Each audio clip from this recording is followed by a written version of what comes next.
नमस्कार दोस्तों। आज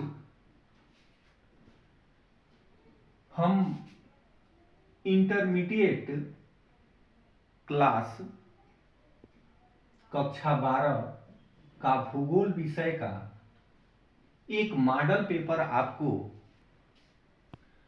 समझाएंगे और समझाने के साथ साथ उसका उत्तर लिखने को भी बताएंगे। क्योंकि इंटरमीडिएट में जो बोर्ड परीक्षा का या बोर्ड पेपर का प्रश्न होता है वह 5 खंडों में बटा होता है।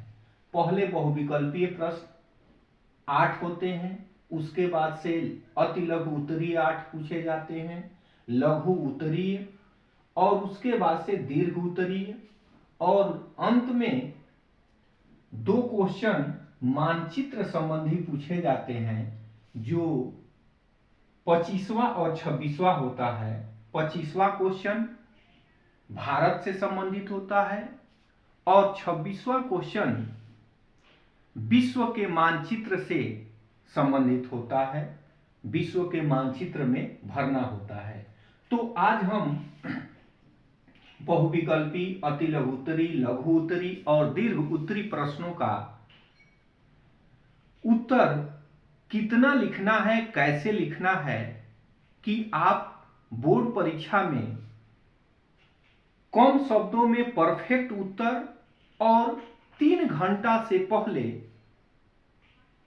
सुंदर राइटिंग में परफेक्ट उत्तर लिख सकें, यह हम जो है आपको लिख करके और बताने का प्रयास करेंगे। तो अब हम शुरू कर रहे हैं। बहुविकल्पी का पहला क्वेश्चन है, पहला प्रश्न है, निम्नलिखित में कौन सा एक भौगोलिक सूचना का स्रोत नहीं है? तो पहला विकल्प दिया है यात्रियों के विवरण, ख प्राचीन मानचित्र, ग चंद्रमा से चट्टानी पदार्थों के नमूने और घ प्राचीन महाकाव्य। तो इसमें जो है भौगोलिक सूचना का स्रोत नहीं है वह प्राचीन महाकाव्य है, क्योंकि यह काल्पनिक कल्पनाओं पे आधारित है।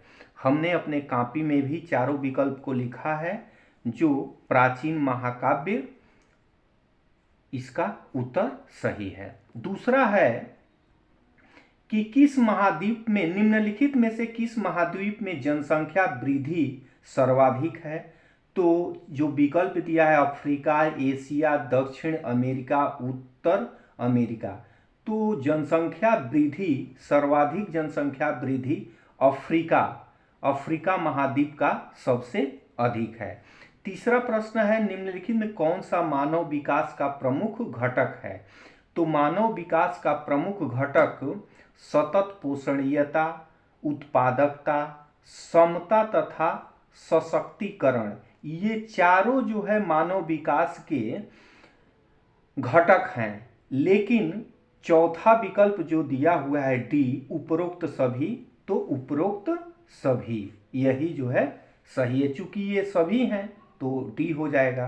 पांचवा है, चौथा क्वेश्चन है कि बृहद ट्रंक मार्ग होकर जाती है। तो बृहद ट्रंक यह जो है रेल मार्ग है जो 4 विकल्प में दिया है कि भूमध्य सागर हिंद महासागर से होकर, ख है उत्तर अटलांटिक महासागर से होकर, ग दक्षिण अटलांटिक महासागर से होकर, घ उत्तर प्रशांत महासागर से होकर। तो इसमें जो है ये जो रेल मार्ग है बृहद ट्रंक मार्ग, यह उत्तर अटलांटिक महासागर से होकर जाती है।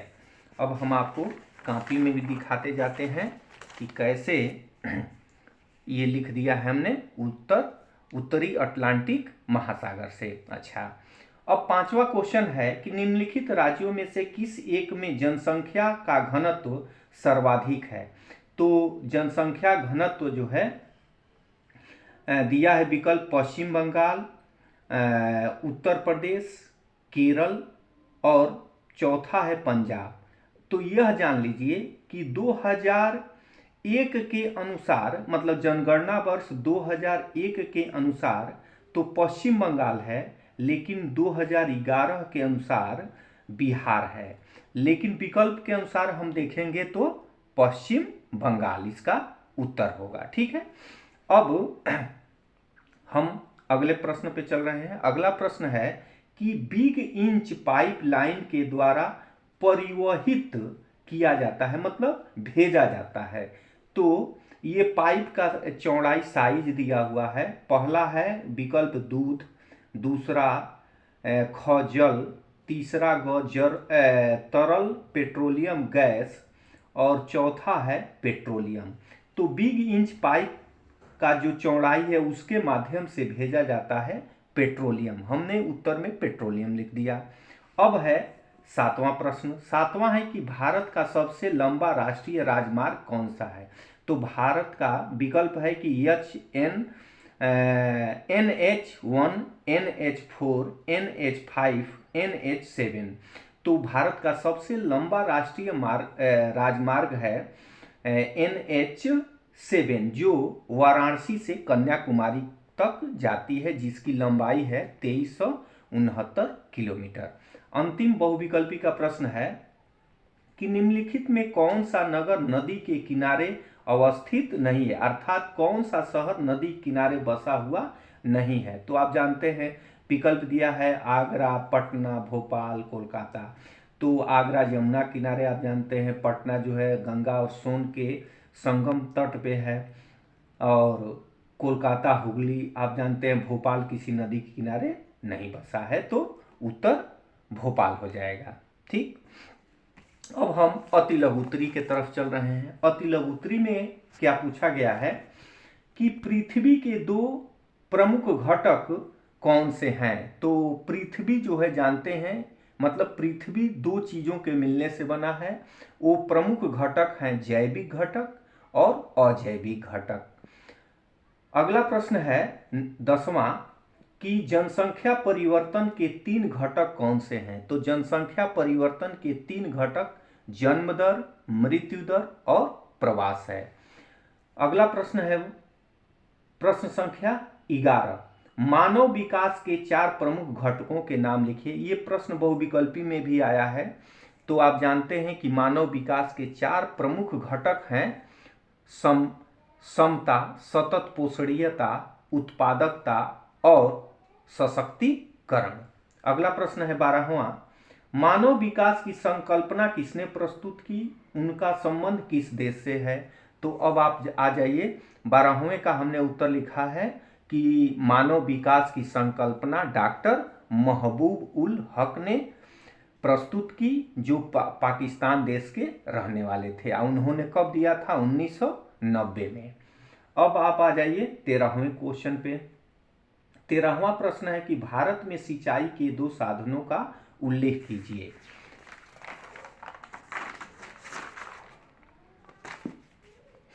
हाँ, अब देखिए भारत में सिंचाई के 2 प्रमुख साधन, तो 2 प्रमुख साधन हैं नहरें और नलकूप। भारत में नहरों द्वारा जो सिंचाई का प्रतिशत है वह है 24.54% और नलकूप द्वारा सिंचाई होती है 46%। ठीक, अब अगला प्रश्न है 14वां है कि ऊर्जा के अपारंपरिक स्रोत कौन से हैं। तो ऊर्जा के अपारंपरिक स्रोत हमने लिख दिया है सौर ऊर्जा, नाभिकीय ऊर्जा, पवन ऊर्जा, भूतापीय ऊर्जा, ज्वारी और बायोगैस। ये जो है अपारंपरिक ऊर्जा के स्रोत हैं।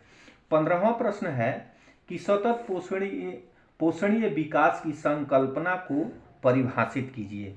तो सतत पोषणीय विकास की जो मीनिंग होता है, जो इसकी परिभाषा है, वह है कि विकास इस प्रकार होना चाहिए कि जो लाभ हम उठा रहे हैं, यानी वर्तमान पीढ़ी को मिल रही है, वह भावी पीढ़ी को भी मिल सके, अर्थात पर्यावरण का कम से कम नुकसान हो और आने वाली पीढ़ी को भी वह लाभ मिल सके। यह है सतत पोषणीयता का अर्थ या संकल्पना। अगला है 16वां कि पल्ली बस्ती को परिभाषित कीजिए। तो पल्ली बस्ती मतलब किसे कहते हैं? तो देखिए हमने लिखा है कि भारत में जाति प्रथा तथा आर्थिक स्तर के बिलगाव, बिलगाव मतलब अलग अलग के कारण भौतिक रूप से अनेक इकाइयों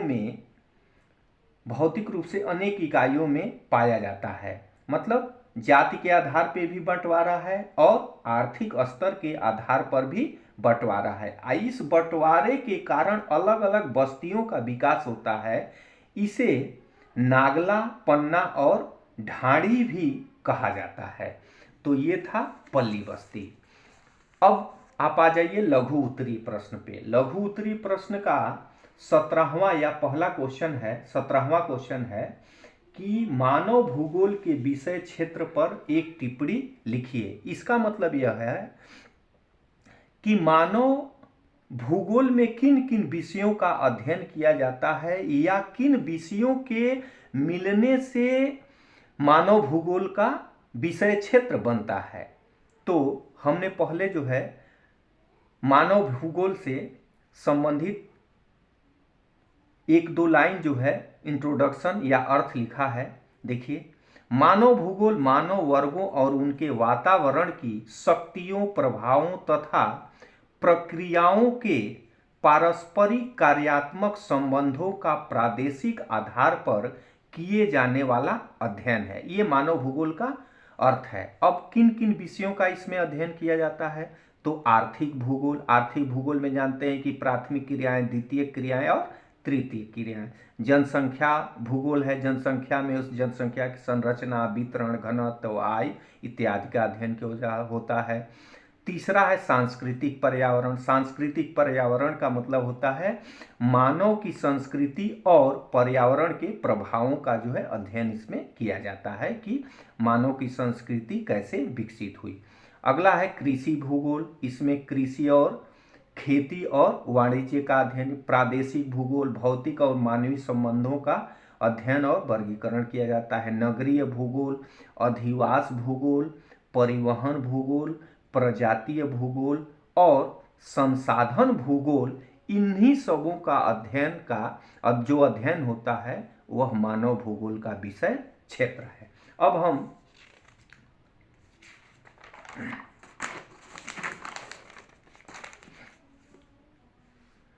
अठारहवां प्रश्न है कि विश्व में जनसंख्या वितरण और घनत्व को प्रभावित करने वाले कारकों की विवेचना कीजिए। तो इसका क्या चीज लिखना है कि मतलब विश्व में जो जनसंख्या का वितरण, मतलब कहीं पर ज्यादा और कहीं पर कम, और घनत्व आप जानते हैं प्रति इकाई में निवास करने वाली जनसंख्या को जनसंख्या घनत्व। तो वितरण और जनसंख्या को प्रभावित करने वाले कौन कौन कारक हैं? तो जो पहला कारक है वह स्थिति है। स्थिति का मतलब यह होता है कि वह भौगोलिक प्रदेश या देश किस लोकेशन पर स्थित है, उसकी भौतिक स्थिति क्या है। इससे जो है कि जनसंख्या का वितरण प्रभावित होता है। दूसरा है जलवायु। जलवायु का मतलब क्या होता है कि जहाँ पे मानव के अनुकूल जलवायु होगी वहाँ जनसंख्या अधिक पाई जाएगी और जहाँ पे प्रतिकूल जलवायु होगी वहाँ पे जनसंख्या कम पाई जाएगी। तीसरा है जलापूर्ति। जलापूर्ति का मतलब है मानव को भोजन और कृषि कार्यों के लिए जहाँ पे जल सरलता से आसानी से मिल जाती है वहाँ जो है कि जनसंख्या अधिक पाई जाती है। इसीलिए रेगिस्तानों में जनसंख्या कम पाई जाती है क्योंकि वहाँ जलापूर्ति नहीं हो पाती है। चौथा है भू आकृति, मतलब भूमि, किसी भौगोलिक प्रदेश की भूमि कैसी है, मतलब असमतल है या समतल है, वहाँ की मिट्टी कैसी है, वहाँ का मैदान कैसा है, मैदान समतल है, उपजाऊ है कि नहीं है, परिवहन की क्या व्यवस्था है, वहाँ के अधिवास रहने लायक है या नहीं है। पांचवा है मृदा। मृदा का मतलब यह है कि उस भौगोलिक प्रदेश की मिट्टी की उत्पादन क्षमता या उर्वरता कैसी है। यह जो है इन्हीं से किसी जो है कि प्रदेश में जनसंख्या कितनी रहेगी या नहीं रहेगी, यही सब बातें जो है प्रभावित करती हैं। अगला प्रश्न है, अगला है 19वां है कि विश्व के वे कौन से प्रमुख देश हैं जहां वायु मार्ग का सघन तंत्र पाया जाता है। तो देखिए हमने हेडिंग दे दिया है कि विश्व के प्रमुख प्रदेश जहां वायु मार्ग का सघन तंत्र है। तो सघन तंत्र का मतलब जो वायु मार्ग है, जो एरोप्लेन की व्यवस्था है, वह जो है किन देशों में, किन भौगोलिक प्रदेशों में सबसे अधिक है। तो हमने लिखा है कि यूरोप के पश्चिमी देशों, पश्चिमी प्रदेशों, संयुक्त राज्य अमेरिका का पूर्वी प्रदेश, तीसरा है ऑस्ट्रेलिया महाद्वीप, और चौथा है दक्षिण पूर्व एशिया के कृषि क्षेत्र या देश। इन देशों में जो है वायु मार्ग का पूरा जो है कहा जाए कि एक जटिल या बहुत अधिक वायु मार्ग का विकास हुआ है। इसके अतिरिक्त न्यूयॉर्क, लंदन, पेरिस, रोम, बैंकॉक, मुंबई, सिंगापुर, नई दिल्ली और मॉस्को में भी वायु मार्ग का पूर्ण विकास या अधिक विकास हुआ है। इसके बाद प्रश्न है कि भारत में जनसंख्या के असमान वितरण की विवेचना कीजिए।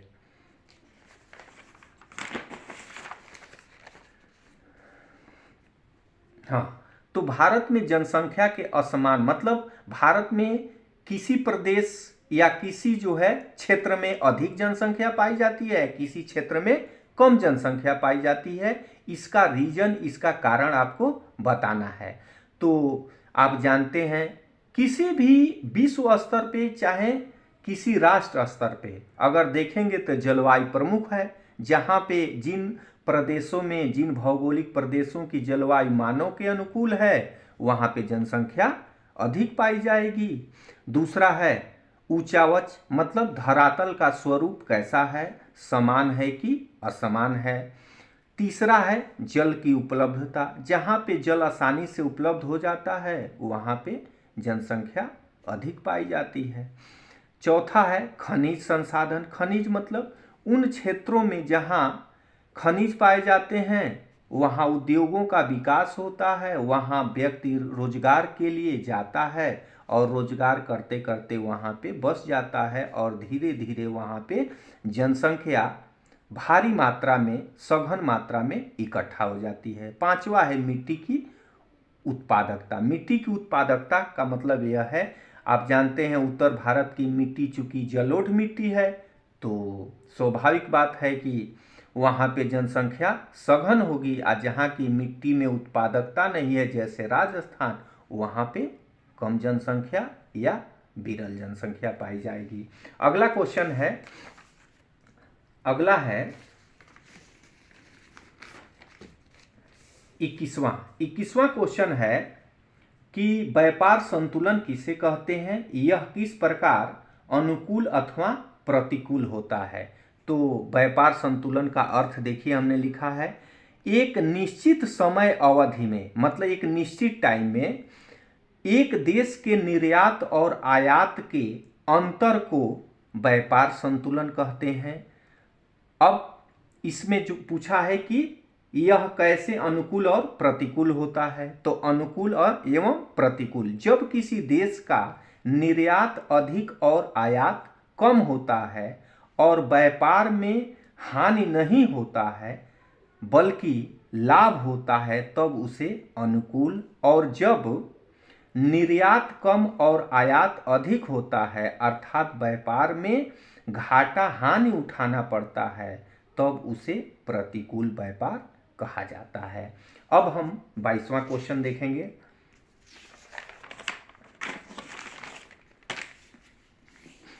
22वां क्वेश्चन है कि भारत में गंदी बस्तियों की किन्हीं प्रमुख समस्याओं का वर्णन कीजिए।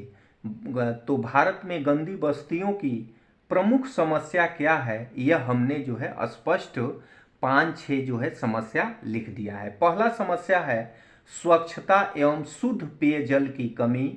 दूसरा है पक्के आवास की कमी, मतलब झोपड़ी मिलेगा पक्का आवास नहीं होता है। तीसरा है सड़कों एवं मार्गों की कमी। चौथा है शिक्षा एवं स्वास्थ्य सुविधाओं की कमी। पांचवा है जनसंख्या की अधिकता और छठवां है वनस्पतियों की कमी या पर्यावरण की कमी। अब हम आपको दीर्घ उत्तरीय प्रश्न कल के वीडियो में बताएंगे और उसके साथ साथ मानचित्र भी आपको समझाने का प्रयास करेंगे। धन्यवाद। अगर वीडियो अच्छा लगे तो लाइक ज़रूर कीजिएगा और मैं ये कहूँगा कि कमेंट बॉक्स में ज़रूर कुछ न कुछ बताइएगा कि क्या आपने जो है समझा या क्या लिखना चाहिए, हम भी जान सकेंगे और सुधार करेंगे। धन्यवाद।